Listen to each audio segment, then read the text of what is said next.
É consenso que em briga de marido e mulher não se deve meter a colher. Também não se deve opinar em questões polêmicas, como essa do programa de Mais Médicos, em que se engalfinham de maneira apaixonada o governo federal, de um lado, e as organizações médicas, de outro.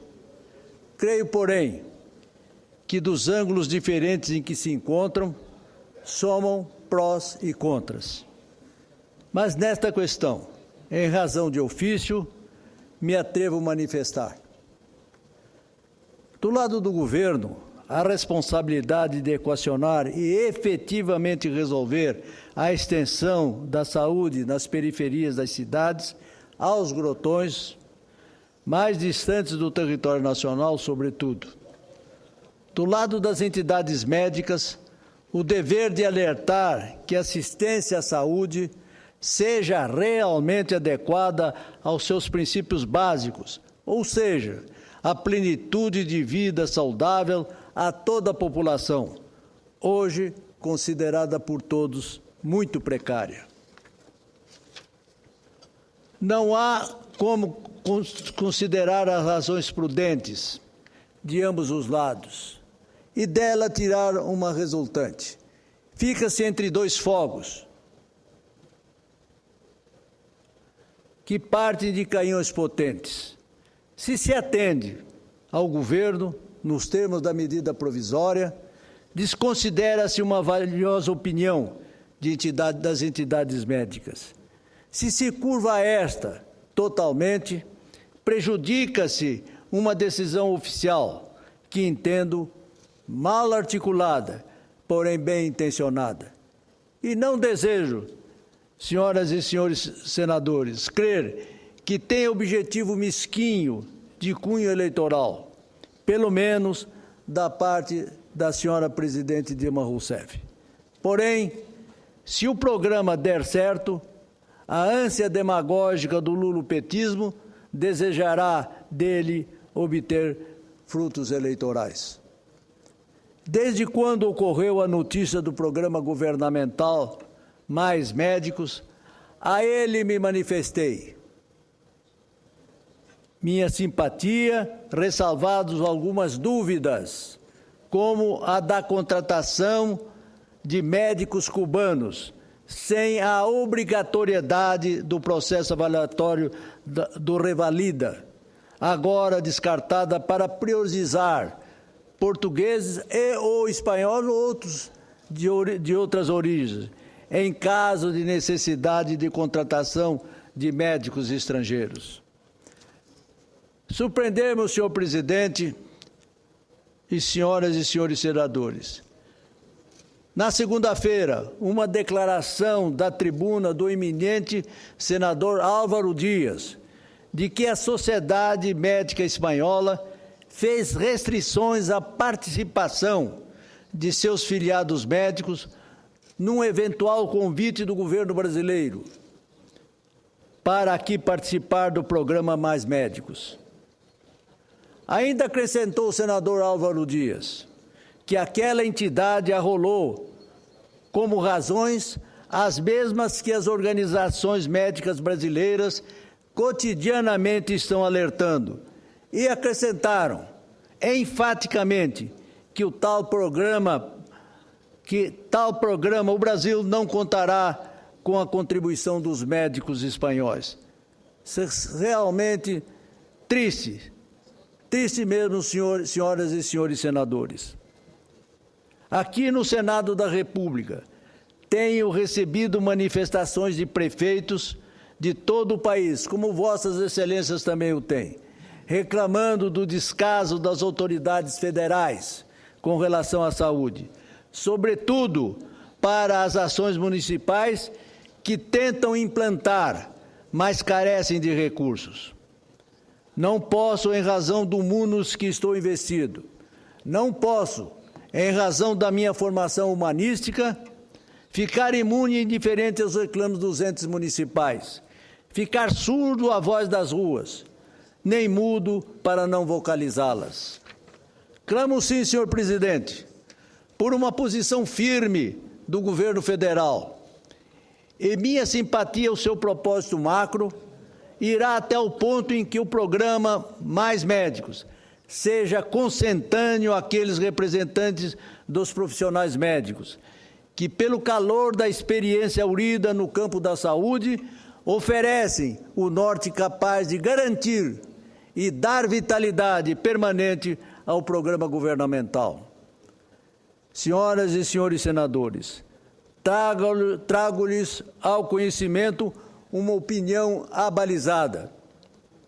Procede de uma das maiores autoridades da medicina do nosso país, médico de renome internacional em sua especialidade, professor catedrático da Faculdade de Medicina da Universidade de São Paulo, diretor clínico do Instituto do Câncer do Estado de São Paulo, chefe do Departamento de Oncologia do Hospital Sírio-Libanês, na cidade de São Paulo. Refiro-me ao professor Dr. Paulo Marcelo Genhoff. Sobre o polêmico tema, o eminente médico afirma, abre aspas, o SUS é um programa com poucos paralelos no mundo.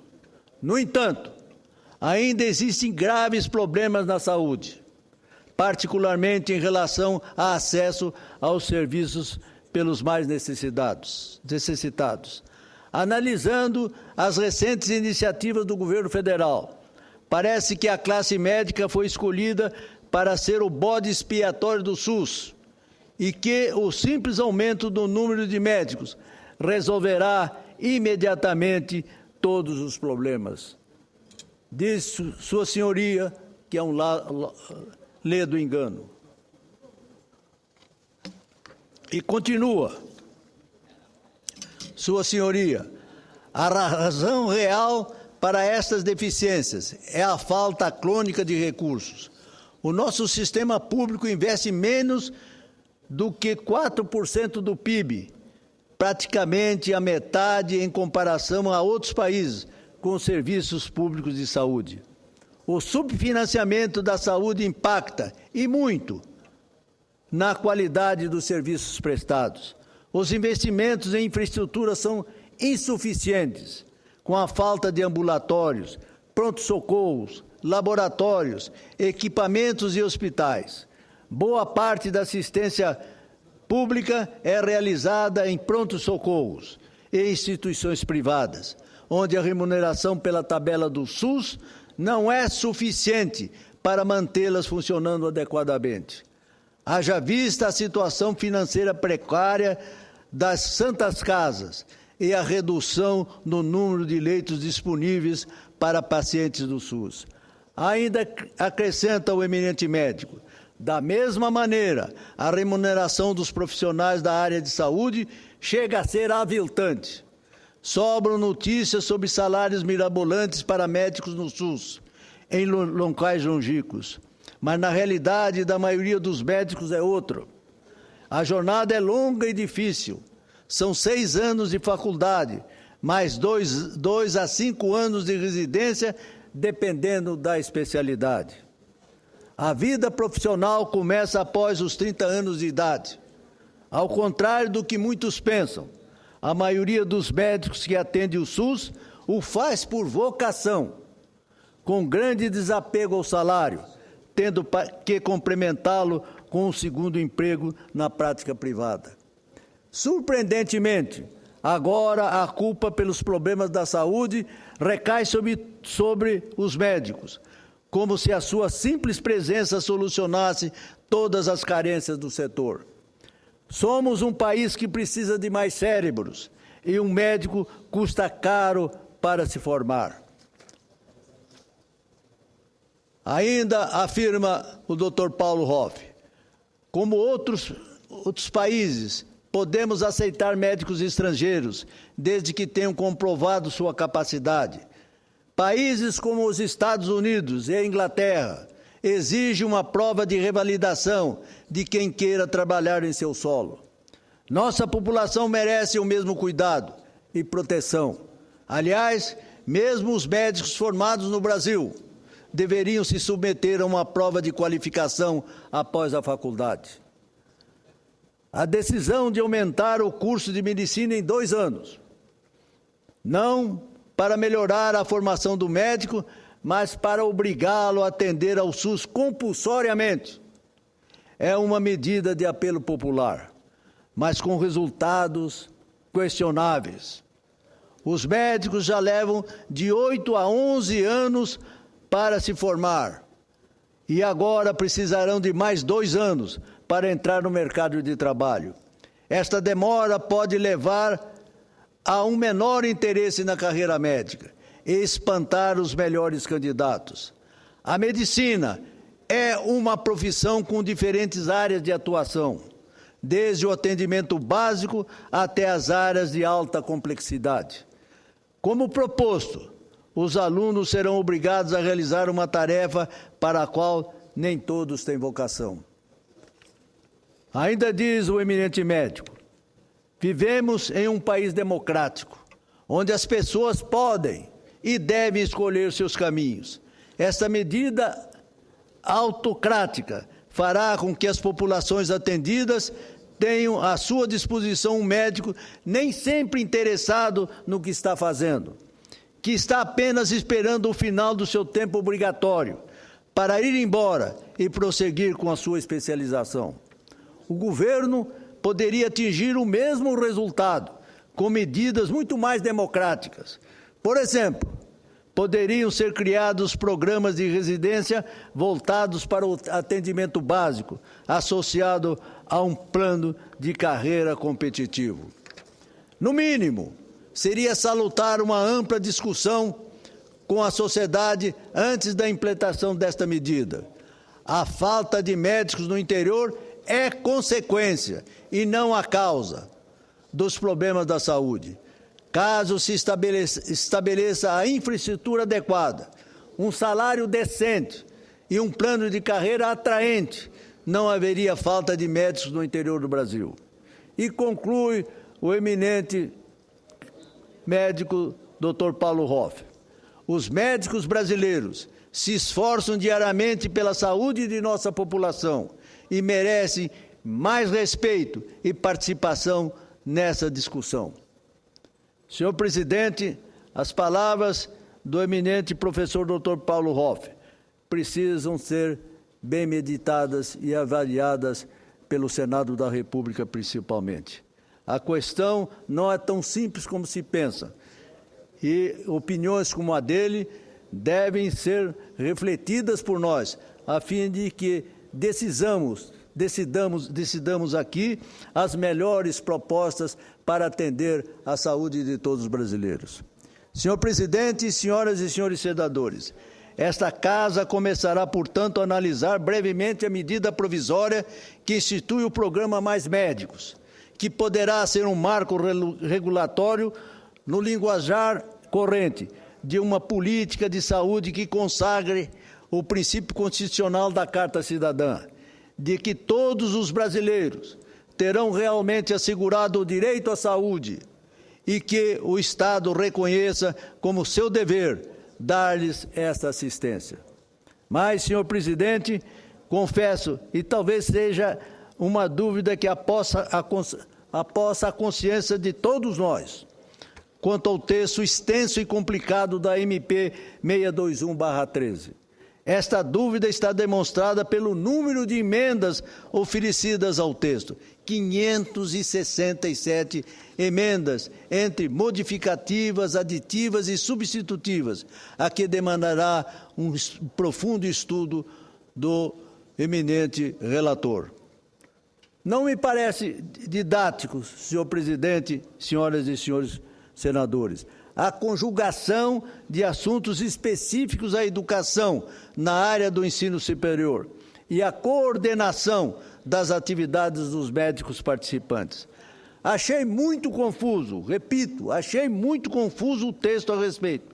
E, sinceramente, preferiria que a MP se fixasse apenas na regulação da atividade médica para atendimento das regiões carentes, que necessitam, com urgência, eliminar as desigualdades regionais quanto à saúde. aquelas que se referem ao ensino universitário médico, extensão do seu curso, residência e outras medidas de aperfeiçoamento e especialização deveriam encastelar-se em outra MP. Contudo, considero que a discussão do programa Mais Médicos constitui um grande avanço na busca que vem de muitos anos em favor de uma saúde para todos os brasileiros.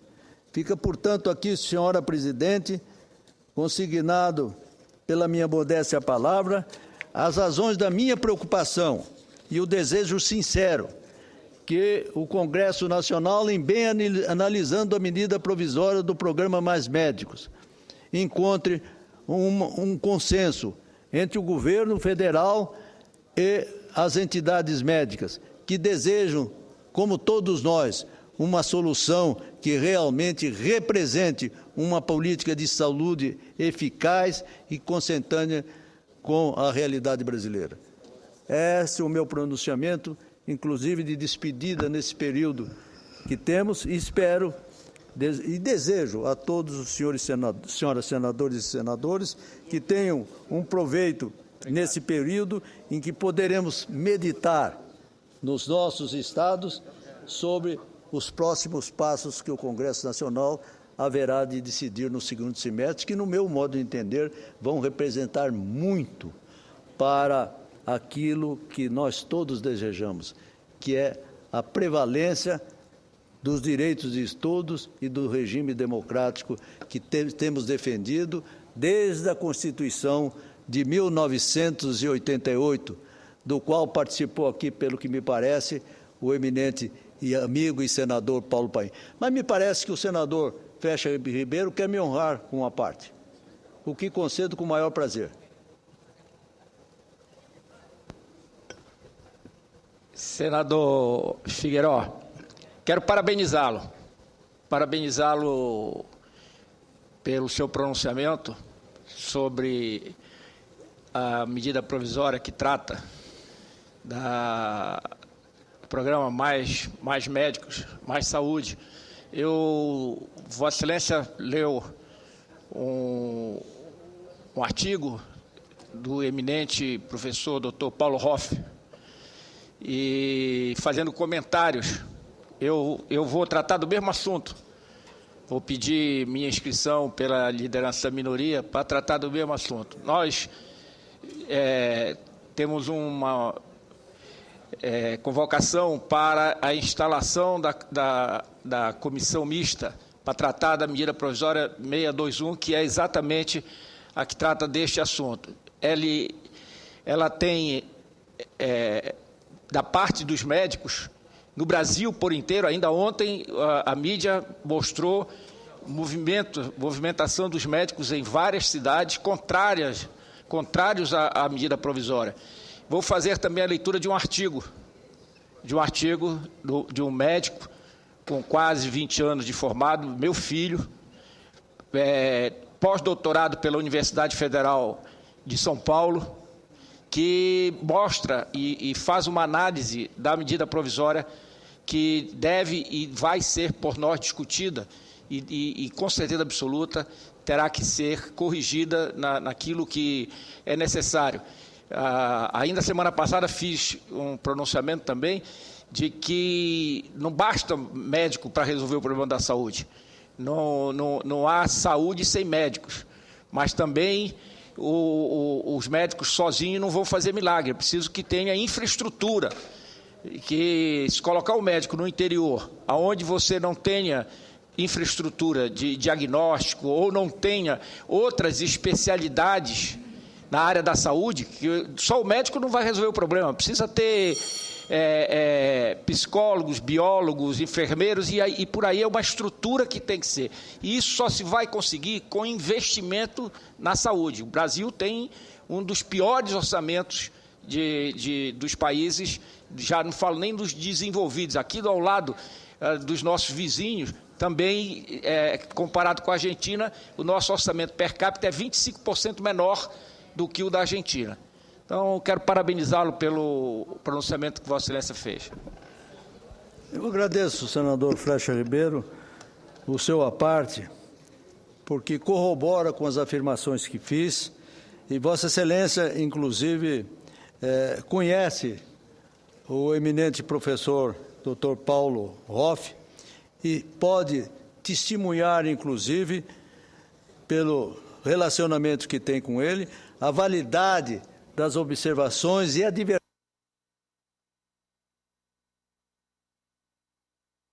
da comissão provisória vai levar luzes para que ela seja melhorada e adequada à realidade médica e de assistência à saúde no nosso país. Médicos nós temos, parece que 400 mil médicos aqui no país. E desses 400 mil médicos, muitos deles desejam adentrar ao interior, prestar serviços nos mais diferentes glotões da nossa terra, mas precisam de medidas estruturantes que dão embasamento, que dão estamento a eles para que realmente eles exerçam a profissão nas condições modernas da medicina. Eu dizia outro dia aqui que eu conheci um médico na minha cidade natal, que lá chegou em 1928, sem estrutura nenhuma para o atendimento. Salvou muita gente, se tornou-se benemérito, mas era naquela ocasião. Hoje o mundo é muito diferente. Então, eu tenho certeza que a sua presença na comissão mista que vai analisar o assunto será, sem dúvida alguma, de importância vital para que essa medida realmente traga aquilo que todos nós desejamos, que é uma medicina de qualidade, inclusive nas regiões mais distantes do país. Muito grato pela honra do seu à parte. E muito obrigado, senhora presidente, pela tolerância que Vossa Excelência sempre tem aos meus pronunciamentos com relação ao uso do tempo. Muito obrigado.